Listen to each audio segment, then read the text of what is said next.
Candace Owens is the host of Candace. We're happy to have her on tonight to assess what we're watching now. Candace Owens, you'd think in a country like ours, very top, I mean, this is the most first world country that's ever been. You'd think the most civilized and the most just. Here you have to consider a murder case through the lens of politics. When you get to that point, haven't you already given up civilization? Well, that's correct. And what we're really seeing is mob justice, and that's really what happened with this entire trial. This was not a trial about George Floyd or Derrick Chauvin.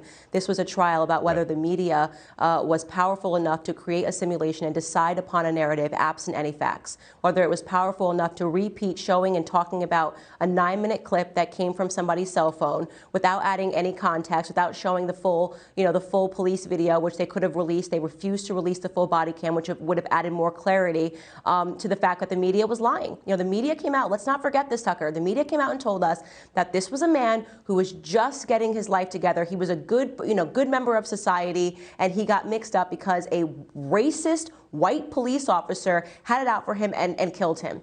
All of that fell apart. All of the facts came out, and all of that fell apart. We now know, of course, that he had enough fentanyl in him. It was 3 times the lethal dosage, 3 times lethal dosage in him when he died. But nobody cares because the media was successful in putting out a narrative, and they kept hitting that narrative. And the reason why the Democrats are happy is because they realize, of course, the media supports them. And now means the Democrats can get whatever they want because they can create a narrative, and then they can treat people like pawns and get them to basically say, if we don't get what we want, we will riot, we will loot, we will send these people out like soldiers to destroy your neighborhoods. And that is exactly what has happened. That has been the determination of this trial. The media and the Democrats now have enough power to bully and to lie to and to create propaganda and to successfully win. And that is what happened. And they are celebrating that win today. This was not a fair trial. Only one side. No person can say this was a fair trial. You just got to take 3 steps back and acknowledge that only one side behaves this way. I mean, a jury in 1995 concluded that O.J. Simpson, despite DNA evidence, hadn't murdered 2 people, and there were no riots. But more to the point, there are a lot of people sitting behind, Trump voters sitting behind bars right now, have been for months, charged effectively with trespassing. We're not speculating. We've seen the charges. No Republican in the Congress stands up for them. Nobody mentions that. Nobody, is for prison reform when it's their political enemies.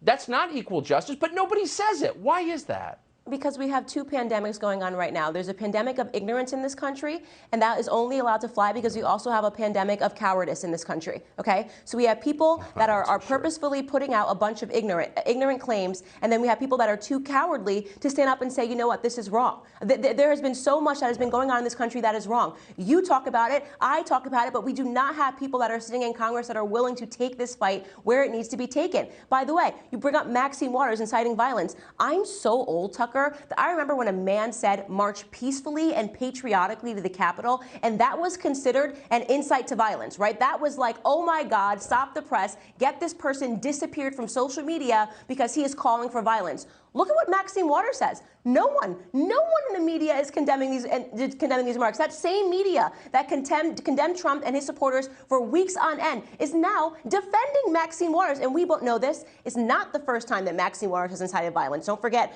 rush down. If you see a Trump supporter, you got to rush them down in the restaurants. They're allowed to do this. They play by a different set of rules, but it's because we allow them to play with that different set of rules. They get away with virtually everything because we don't have strong people on our side that are willing to stand up. And that it's a sad conclusion. It really is so frustrating. And the idea of martyring George Floyd, the way Nancy Pelosi spoke about him, it completely forgives all of the trauma that he brought against his victims while he was alive. A man that served 7+ stints in prison while he was alive, armed robbery being 2 of the reasons why. And now we're going to martyr him and say that your name will forever be synonymous with justice.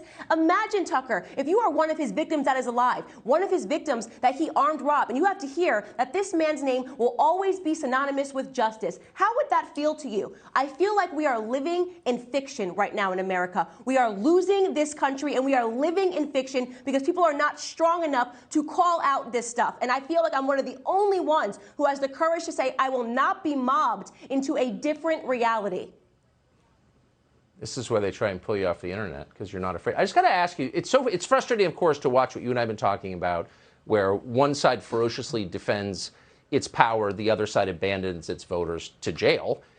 I wonder, though, is there a point where just ordinary people can say, you know, I'm not in control of politics, but you're not allowed to block my street with a protest or intimidate me on my front lawn or break into my store and steal stuff. Like, I'm going to defend my family. I'm going to defend my business. You don't have a right to do that. There's no justification for riots anymore, and I'm just not going to put up with it.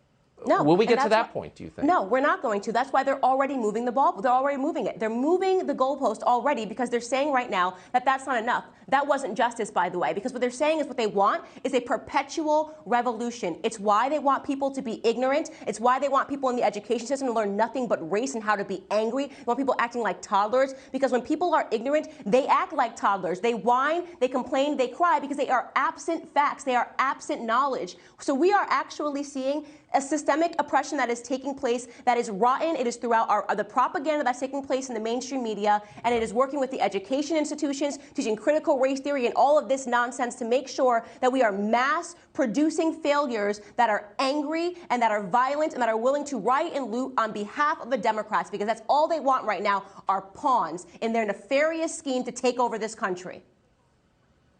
It's going to make people radical, unfortunately. That's a shame. Candace Owens, it is great to see you tonight. Thank you so much. Thank you.